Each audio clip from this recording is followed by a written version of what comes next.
Welcome to QD Clinic. I am Jack Cush with Room Now. QD Clinic's brought to you by Room Now Live. It's a day and a half of exciting interchange between you, the expert, and the other experts who write about the things that you want to know about. Does that make any sense? I think it does. We'll see you on Saturday and Sunday in Dallas or online. Today's case is how to manage the wish to get pregnant. So I'm seeing a patient. She's 39 years old. She's taking azathioprine. And she did not previously do well on methotrexate or leflunomide. And still not doing well on just azathioprine and a nonsteroidal and 2.5 milligrams of prednisone. So what are you going to do? Well, clearly there is so much we can do at this point. And so, I wanted to start the patient on, we went through all the options, combination therapy with oral DMARDs, or adding a JAK inhibitor, or a biologic TNF, IL-6, abatacept, all the choices. And then she drops on me, she's 39, she wants to get pregnant. She's been pregnant 3 times before, no miscarriages, no lost pregnancies. So she says she wants to get pregnant. She's not, much to my surprise, taking any birth control, and she doesn't want to start on that, and she doesn't want to wait because she knows her window is closing. So what drugs would you use in someone like this? Well, the number one drug clearly has got to be TNF inhibitors.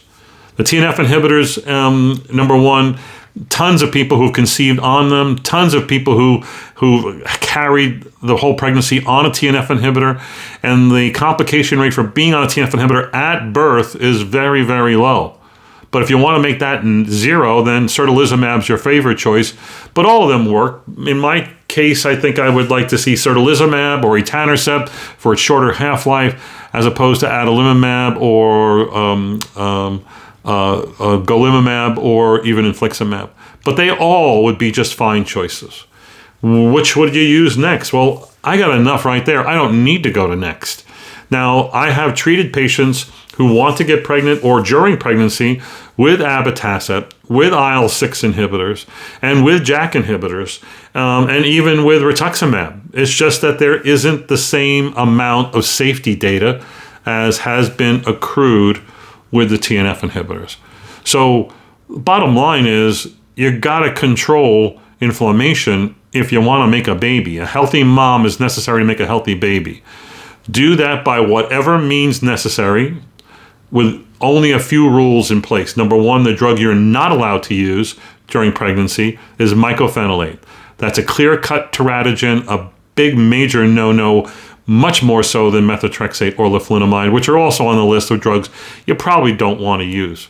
Plenty of people have conceived and gotten pregnant and done well throughout their pregnancy on azathioprine, on TNF inhibitors. In fact, you should look at the PIANO study by Uma Mahadevan from UCSF, a study of, I think, 1,300 Crohn's and ulcerative colitis patients and how they were treated, showing that thiopurines, 6-MP and azathioprine, and biologics, mainly TNF inhibitors, did not untowardly affect the pregnancy or the mother, and led to more successful pregnancy outcomes and no risk of malformations.